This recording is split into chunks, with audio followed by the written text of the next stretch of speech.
Hey guys, so before we begin, I just have to say that I am a complete and total jamook, and I cropped the Discord call before I actually started the Discord call. So I actually don't have video of myself for the podcast. However, we do have Tatsym's video salvage, so I'm not really too sure if I want to do the podcast with video or not, so you can let me know what you think of this sort of half and half, and you can tell me maybe if you wish that I had my video or maybe there was no video. But yeah, anyway, let's get into the podcast. Yo, what's going on, guys? The Worst Duelist here, and today I'm joined by an exceptionally special guest. We have, oh wow, European pro player Tatsym on the channel. So today I am trying to revive an old series. I say series, but it really was just one episode. I did the TheWorstYu-Gi-Oh podcast. I haven't uploaded an episode of this in like 9 months. But anyway, I kind of want to revive it as sort of like more of like an interview format. So I reached out to Tatsym to see if he would be interested, and he said yes. So here we are. I don't know if you want to give yourself some sort of introduction outside of that or anything, but Yo, what's up, guys? Welcome back to the channel. I'm Tatsym. How you doing? Also known as Marijn van Dijverboden. I'm from the Netherlands. I'm a competitive player that started this YouTube channel a couple of years ago, and I mostly focus on deck profiles, content like that. I'm trying out different stuff now because I'm also streaming on twitch.tv/Tatsym, and YouTube link is youtube.com/YouTube. And yeah, I just Yu-Gi-Oh a lot. I stream 3 times a week and try to make content off of that. I focus again on deck lists and just playing the game. I just really love Yu-Gi-Oh and the competitiveness of it, and I just love playing this game, and I like to try as many decks as possible. And with playing as many decks as possible, there are very good decks and also very bad decks, and I like to just feature them all. Yes, indeed. Okay, So, yeah. and as always, my socials will be down below. I will leave all of his links as well. But yeah, let's just dig on into the content. So, the first question that I have for you here is kind of cringe, but I'm very interested in what your answer will be. So if you had to give yourself like a counterpart to any of the Yu-Gi-Oh anime characters, who would it be? And if you do not have an answer, I can simply just give you mine, because I have thought of one for you. I'm 1000% Kaiba. Oh my god, the egotistical, arrogant, I have money so Yeah. I win, right? Exactly. All right, Exactly. Seto Kaiba. I don't know, you're a little nicer than Kaiba. I don't know about all that. You think so? I Yeah, don't- maybe on YouTube and on Twitch. But Yeah, to be fair, you have savaged me in every game you've ever played, so Yeah, but that's easy. Yeah, whatever, bro. You open fucking droplets every game. I don't want to hear it. Well, I'll give you mine anyway, just because I think it's kind of funny. I actually chose Bastion for you because of the fact that you play so many decks. And I'm not sure if this exactly equates to Bastion, but you're very masterful of a lot of the decks that you play. It seems like when you test something, you take it very seriously, and you're kind of very widespread. You don't really stick to one thing for like a set amount of time. So yeah, I picked Bastion for you on that one. The only reason I know Bastion is because I play Duel Links. I haven't actually watched anything other than the original anime. Oh, I thought you were talking about the meme whenever you're trying to get chicks at a party and he opens his jacket and he's got like 8 deck boxes. Oh, that's I recognize that meme, but I wasn't sure if that was him. But nice. Right. That's also me though. That's true. Yeah, so good. So yeah, you with your fucking Colossus tattoo. Anyway, we're just sick, by the way. The next thing I wanted to ask you, you and I think I've talked about this before in another video that you did on your channel, but I did want to ask you this as well. What got you started playing competitively? Because most people played when they were younger. That's kind of my story. But what really kind of pushed you to start taking a more competitive journey? So I think it's only human that you are drawn to challenge, right? You always want to prove yourself in some way. You always want to have people acknowledge that you're doing something well, and you always want more of that acknowledgement. I think that's a big part of being just a human. When I was in high school, I had a couple of friends playing the game, and I always loved the game, but I really didn't have anyone to play it with because it was there are Yu-Gi-Oh players, but it's kind of a niche. So we just got together, we played a couple of games, that was a lot of fun, and yeah, it started just from there, and then just like ordering cards. I remember my spellcaster control deck very fondly. It was very meta. Blast magician.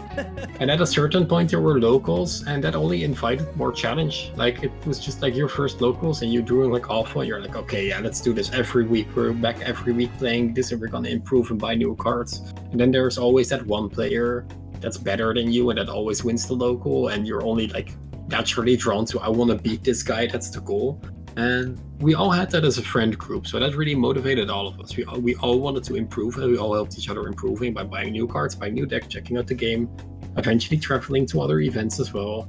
And yeah, at a certain point, there just comes a point in your life where you just look at your mom and ask her to buy you a meta deck, and she did. And my first competitive deck was Burning Abyss. It was 250 euros back then, which was a lot for a 16-year-old Tatsym. But yeah, she bought it for me, and that was like my first real proper deck that I started playing, and that's kind of where it all started. I guess that's kind of where I made the jump. It still took like 4 years for me to become actually good at the game. Yeah. And we'll just leave that aside. Yes, indeed. That's kind of quite similar to what happened to me. I got a job and it was just over. But yeah, so I was just like, oh, my whole paycheck, just fucking here you go for Fusion Gate Heroes, nonetheless. But that is a story for another time.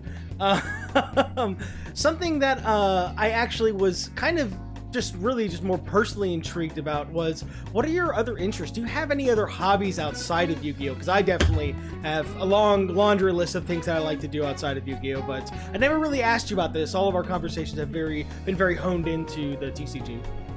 It makes sense, right? It's like our connection point. So I'm a huge gamer. I played a lot of games. I used to have like a laptop, and I played like a lot of games. My Steam library is like 200 plus games. I really love shooters. I'm recently a little bit more involved in racers because I am very liking Formula 1, which has become a big hobby and a big part of my life. That's kind of huge. Next to that, music is a big passion in my life. I really used to go to each concert of each band that I liked around the Netherlands.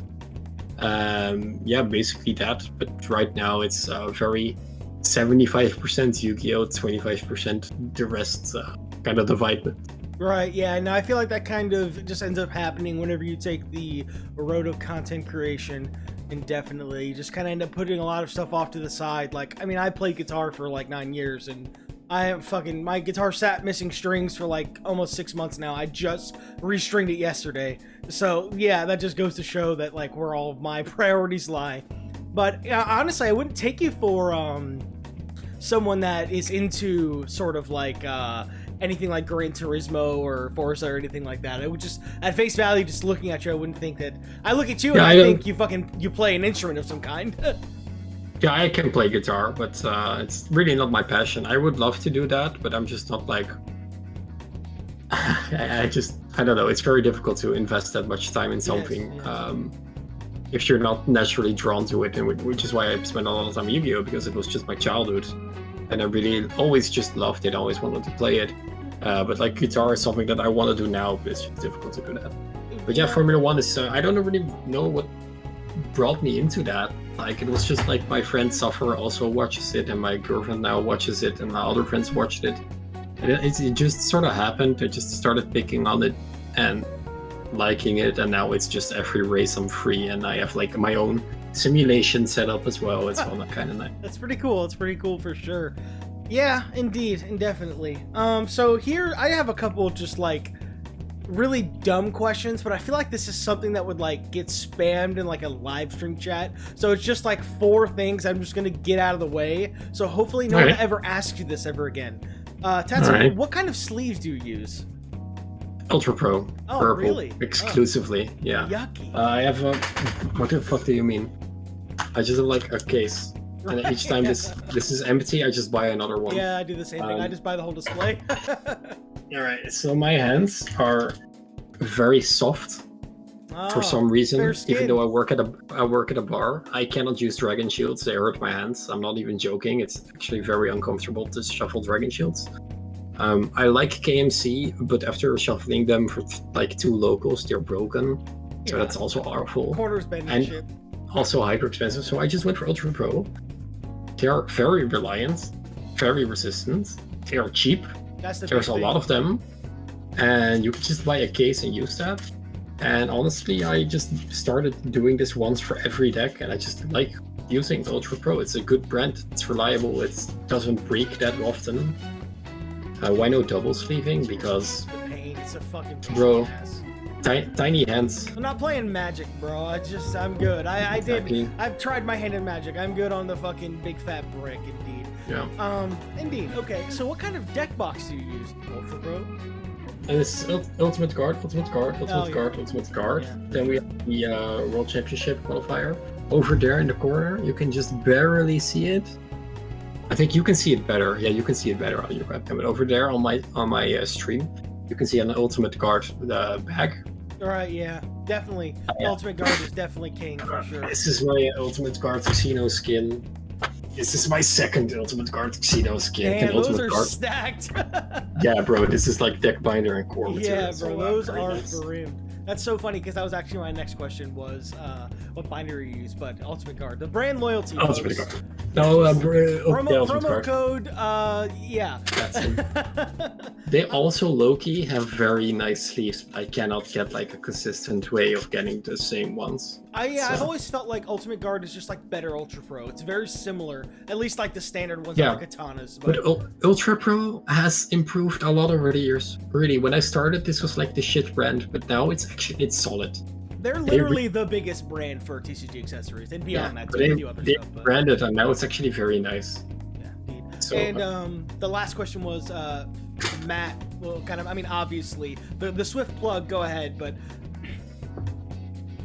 it's the Tatsym playmat from yourplaymat.com. Affiliate link on my channel. yes. Yeah, I use the Tatsym mat for basically everything. It's just kind of a humble brag, but it's also I'm just very proud of what I built. So I just like the branding, and if I go to a local and can put down the Tatsym playmat, I'm very proud of what I did. Yes, absolutely. Also, the design choice is very nice. Yeah, before this I used a couple of cloth mats, which were very nice.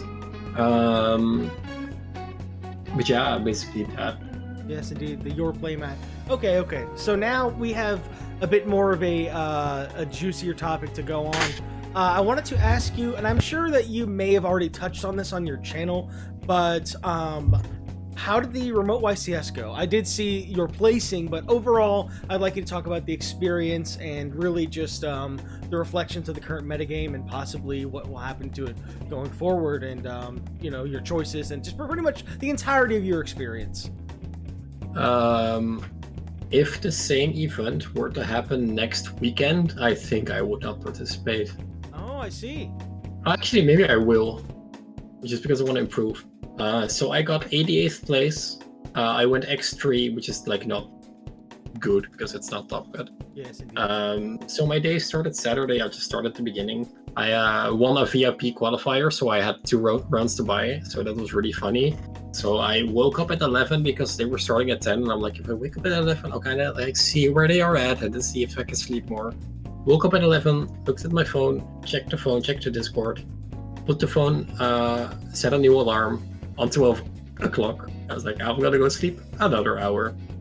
So I woke up at 12, looked at my phone, checked the Discord, and then I was like, okay, guess I have half an hour time before I have to shower. I just lay down and watched some... A true exactly. player. And then it was like 12:30, and I took a shower, got my breakfast, sat down on my computer, and there still was no round 3 pairings. I was like, this is already starting very solid. So round 3 for us started at 2 p.m. The tournament started at 10 a.m. So it took 4 hours to start round fucking 3. Christmas. Yeah, so that was very nice, but I was asleep for half of that, so that's honestly quite fine. And yeah, so then I played my round 1, and it was kind of nice. My opponent played Dragon Link. He dustered me game 1, so I already had the remote experience going for me. It was very nice. Overall, day 1 went okay. I went X2 at the end of day 1. I lost all my losses the entire tournament. All 3 of them are losing to not having a great hand, getting interrupted once, don't draw a Beast Warrior for 3 consecutive turns, and then I lose. All my players also couldn't play anything for those 3 turns, so it all happened the exact same way, so that's just how I lost the entire time. So yeah, day 2, I won game 1, lost game 2, so I was x3, and then round 3, I was like, yeah, I'll just give my opponent some good dice and I'll play on, and I want to see what my standings are.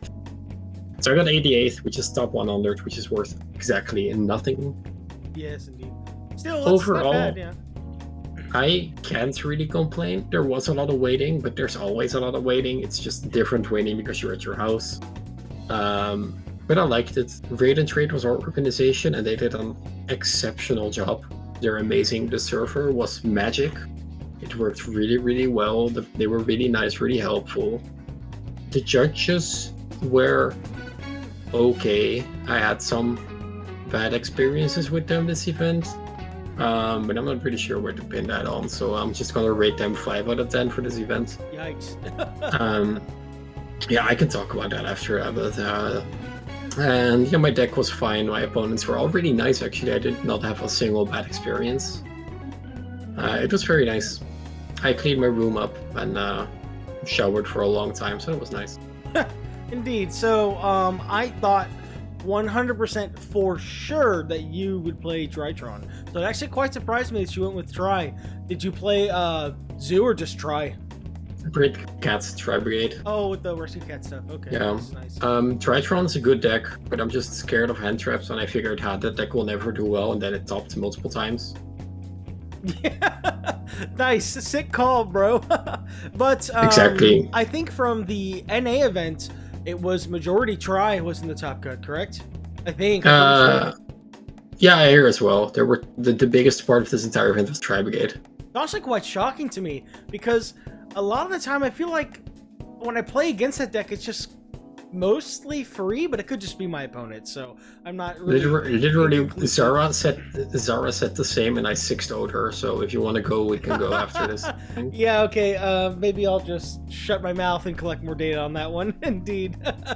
Okay, so, but did you wish you played something else instead? I'm pretty happy with the deck. I would have made some small changes. I know that Raphael, Nevin, and the gang are playing a different list with Zeus in them. And they're all like very hyper consistent and topping with that, so I'm really interested in that list. But I don't really mind. I like the deck. It was very nice to summon Cat, get ashed, and then Gamma and insta win there. Oh yeah, that's just... And that was a great experience. Change your shorts after that one, dude. Jeez. Yeah, it happened 3 times. I don't know why people do it. Some people ashed my Fractal, which I was like, why the fuck are you so bad? And then I Gamma them and I won. Yeah, I just think Gamma's the best fucking hand trap ever made. That card's Exactly. just insane. But it's yeah, literally sure. instant win. Yeah, no, I like the deck. I could have played something else. Like if Right. the event was happening next week, which is what I was starting with. Like on one hand, I don't want to play it because it was just like a nightmare to play like this at home. I just want to have real events back. But I would just play a different deck. I would play Tritron and afterwards complain it's not good and I'm not. No, well, such is the nature of the game, to be honest. Exactly. But you didn't have any specific just horror stories with the judges. I know that people have been going around basically voicing their opinion. I had a deck check round 5 or 4. So we had a mid-round deck check. So me and my opponent were playing. I had sided already. He had sided already. He told me, you can go first. I said, that's okay. So I said, how do you want me to cut?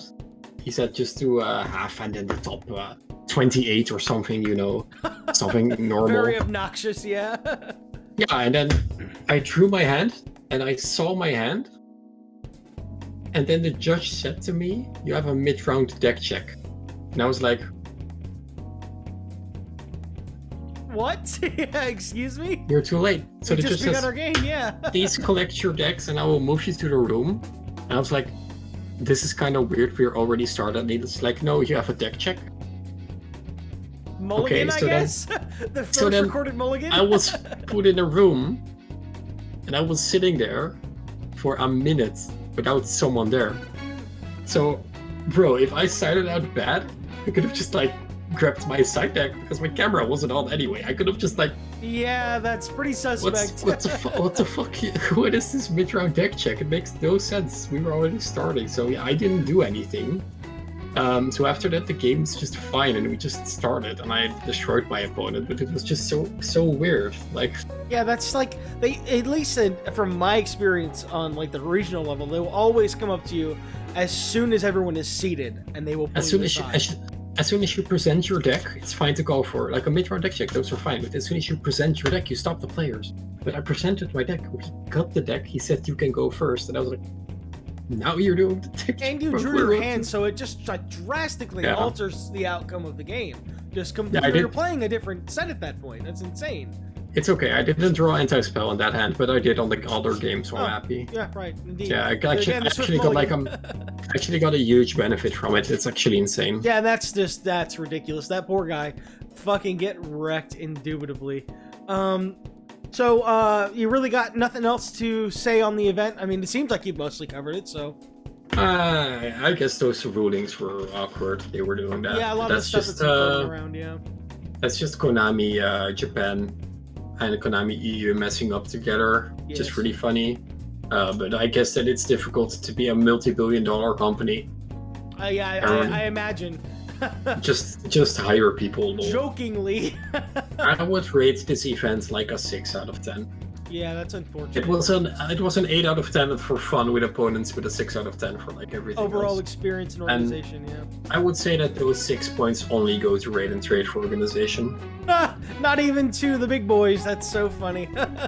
Okay, so I guess that just leads into the last thing I want to talk about from the tournament is just kind of the future of the metagame in your opinion. I mean, I imagine, again, I thought for sure that Try would be on the lower end of stuff personally, but I'd be interested to hear what you have to say. Well, I don't think that it's bad by any means. I just figured that Drytron would still just be able to push through and take the majority.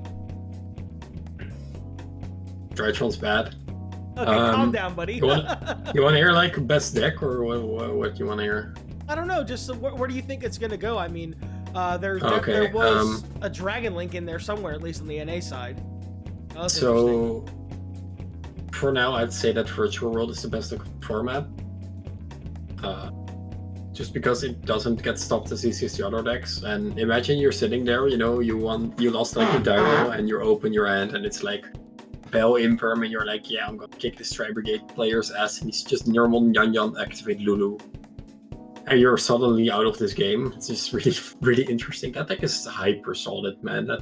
Very consistent, yeah, I'm gonna start my own Virtual World grind this week because I have never played the deck like longer than like a day. But the deck's really good. Tri-Brigade is really good due to sheer oppressiveness and unfairness because resolving revolt is just insane. It's soul charge, man. The card's nuts. Why? Nuts. Drytron has a place in this format, but it's just not as flexible as the other decks. But it's still like tier 1. And it's really dependent if you get like a good player or not for Sky Striker to be there. Yeah, absolutely.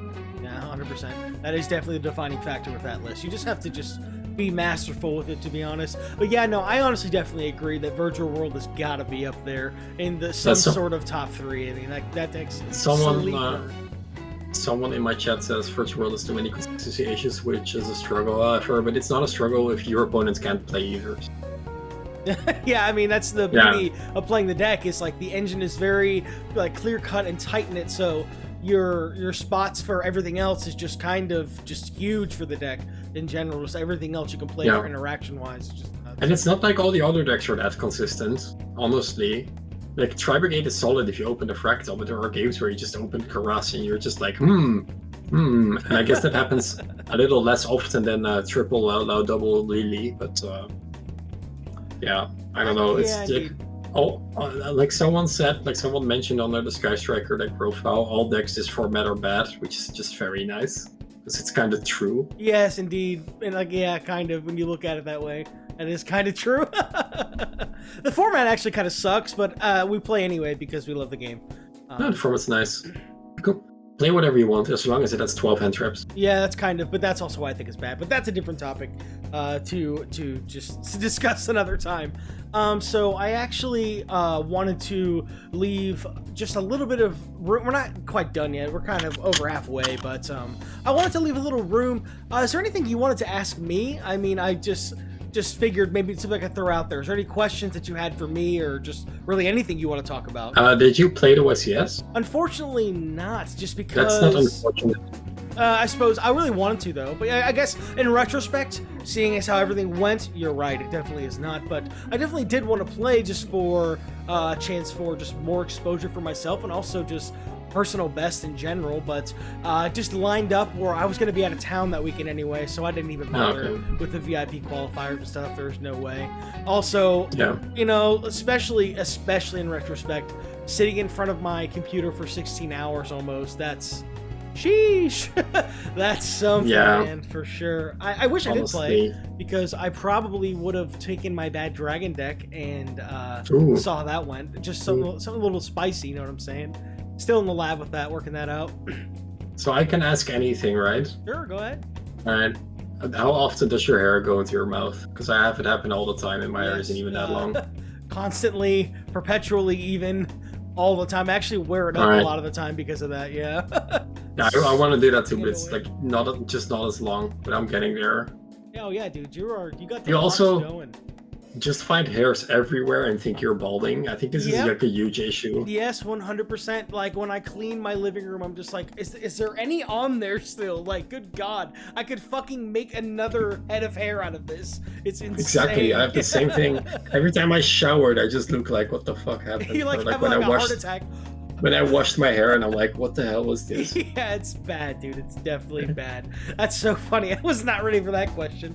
It's just an issue. I've never had hair this long, and I'm just learning new stuff, and it's awful. Holy shit. Yeah, these are the struggles, the sacrifices that you make to look like a god. That's true. That's okay, so,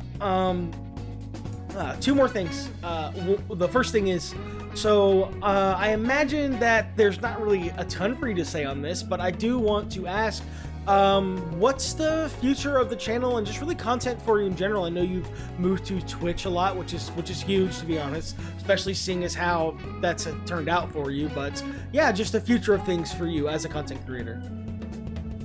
Yeah,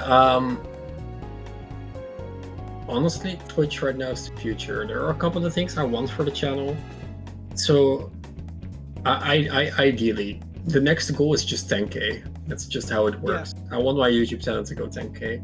I was struggling at the start when I was doing Twitch with uploading good content, which I realized and I quickly fixed, because I really care about my YouTube channel. I also really care about my Twitch, but they should not be hurting each other. They should only be improving each other, and I was kind of lacking good content, so I stood up and fixed that and spent in more energy.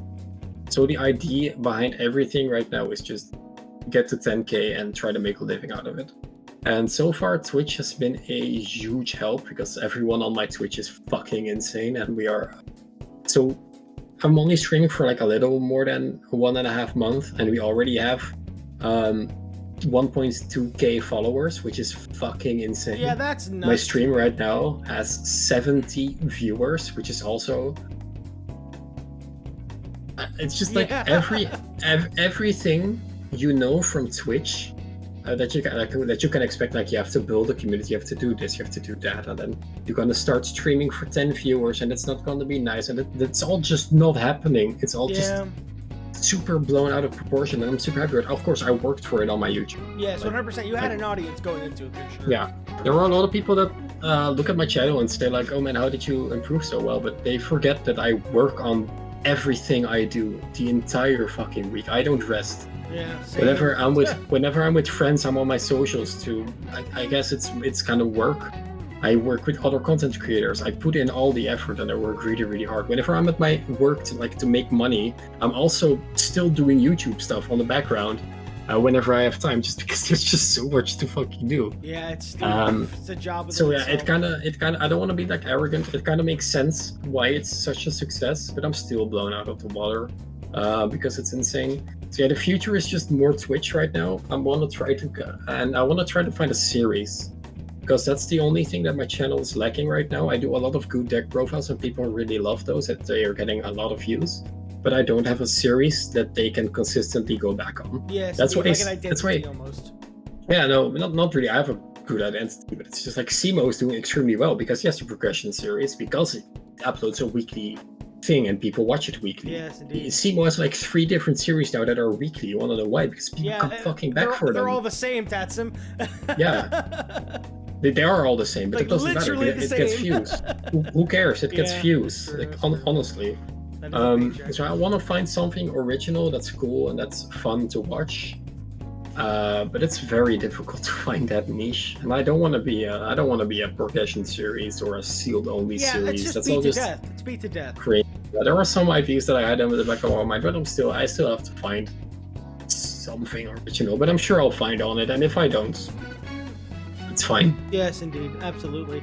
Your Versus series was definitely a very cool concept, but I feel like the thing with that was it was at least just from me looking at your channel, it just seemed to be consistent. Just like if you had someone big, you had someone big and had big views. But if not, then it was kind of like, you know what I'm saying? But I personally enjoyed it. I actually love that. There were some hilarious memes that came out of those duels for sure. But that's kind of where I'm at as well. I think it's a great series. I don't think it's like filled at all. There are some that don't have like 1K views, which is kind of a threshold. If a video has 1K views, then it's kind of a success, Let me take a quick look at the Versus series. I think 1K views is like the least I want for a series. Yes, indeed. That's definitely a good benchmark. Yeah, the first one doesn't have that much. I don't want to cut slack to Tally, but Tally is not a big content creator, so it kind of makes sense. Then Coder has 4.2K, which is fucking insane for my channel. Yeah, that's really good. Nim 2.3K, so that's huge. Donjuan has 1K. The Don Juan video is gold. You played Zara the has Stones. 1.1. Yeah, that was funny. MBT has 1.6, but that was easily the worst versus of all. Yeah, you guys didn't do anything the whole game. No, I just beat him because his deck was awful. I suppose he didn't. Yeah, he played Metal Foes. Poor decision. Yeah. The duel against Stardust is my favorite out of the verses, but it's not well watchable. It has 600 views. And DZ has a lot again, and I am currently looking for other content creators to get on. But it's a difficult thing because I want to pace it well and I want to have the right persons on. Like, I'm not looking for just like random YouTube channel hacks. I do want to support small content creators, but at this point I'm gonna be just honest. I'd rather support my small content creator friends than just random channel. Yeah, for sure, 100%. Indeed, that does definitely make sense. But yeah, I'm kind of in the same boat with you. I would like to have a series as well. I guess identity was a poor choice of words. More or less something to correlate with the branding of the channel. Yeah, I'm kind of trying to figure that out myself, indeed. But yeah, solid stuff for sure. And the last thing I want to go over is I want to ask you, do you have some sort of something like an idea that is like other Yu-Gi-Oh players would find just insane, like a hard truth, a misconception, something that you believe to be 100% factual about the game? Fancy should be banned. Fansies should be banned. Yeah. That's your take? Yeah. Would you care to elaborate? Fuck that deck. Oh yeah, because they just win in time? Because they just fucking... No, they don't win in time. It's just an awful deck. I mean, I hate playing against it as well. Deck. Yes, I also indeed hate playing against that. Oh, I guess that an actual thing that we have learned to come to all agree on. I'm just gonna walk away. That we all learned to agree on this weekend specifically is don't dwell on the past and keep improving and innovating. Everyone was scared of Sky Striker. Guess what? 0% in the top cut. That's 0 conversion rate out of the 200 decks in Europe. There were a couple of tops in America, but don't be scared of old cards, man. There are so many cards that just can come back and improve the game, like Thunder Dragon Colossus. Alright, bro, sit down. No, people are scared of that card, but like put it in like nowadays context. Like, bro, just calm down. Is it gonna fucking do anything? Like, you can't interact with Droll, that's why it's broken, but you can interact with Mistake, that's why it's bad. Yes, indeed, that's true. Like, everyone's like, oh yeah, but it's just like Winda Wars. Yeah, but the thing is, Winda isn't on the field. Colossus is always on the field. If your opponent, let's say they are playing a combo deck, which first of all is already kind of bad this format to play a combo deck, right? Then you can just Dark Rooter. And I know that, like, haha, just out it is such a bad excuse, but it's the truth. Yes, that's the game. It's a whole new game. We're 2 years further from there. It's a whole new game. So, kind of that. Don't dwell too much on the past, and let people have their fun with the card still. Like engage. Yeah, indeed. Okay, yeah, I'll give you that one for sure. I don't really have too many objections on that, but yeah, it's really all I got for you, man. Thanks for doing the podcast with me. I really appreciate it. Again, Not a problem. all of his links will be down there, mine as well. Seriously, go check out Tatsym. He is the man. So good quality content there, especially if you're trying to get better at the game. Really, from his deck building standpoint, he's fantastic, phenomenal deck builder for sure. I've learned some things from him as well that I choose to ignore and play bad decks. But yeah, that's all I got, guys. See ya.